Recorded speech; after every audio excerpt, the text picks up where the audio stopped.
खुलुमबाय गोजोन फुंबिलिनि गासैबो बड'लेण्ड बुब्लिनि अनसायगिरिफोरखौ बरायग्रोबाय। दिनै 10 मार्च मंगलबारनि फान्जामुथिखौ फरायथिनो लादों आं उदांस्रि मुसाहारिया। फान्जामुथिनि गिबियाव दङ मेष राशि। समाजनि बेरेखा हाबा मावफ्लांनो हागौ, गिदिर साजा मोननो गोसोआव गिखांनाय फैगोन।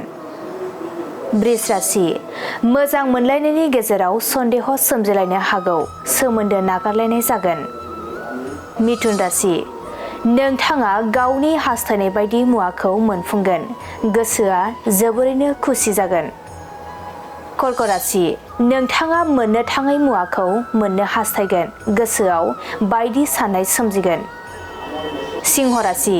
नोंथांनि मोननांगौ हाबाया गुबुननि जानो हागौ, गाज्रि सानजागोन। कन्या राशि।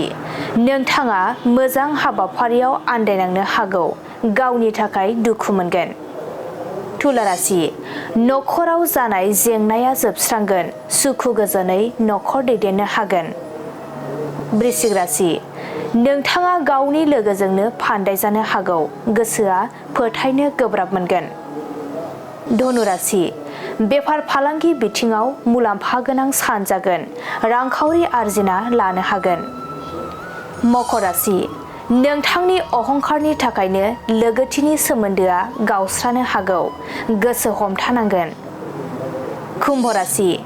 गोजान जायगायाव दावबायहैनो खाबु मोनगोन, रंजा खुसिनि सान जागोन। मीन राशि। गावनि गोब्राब नाजानायनि गोथार फिथाइखौ मोनफुंनो हागोन, गोजोन खुसिनि सान जागोन। दिनै सानसेनि राशि फरायथिनायाबो एसेनोसै। आसा खालामो नोंथांनि दिनैनि साना मोजाङै मोजां थांगोन, बेखौ बड'लेण्ड बुब्लि नखरनिफ्राय मिजिंथिबाय। गोजोन्थों।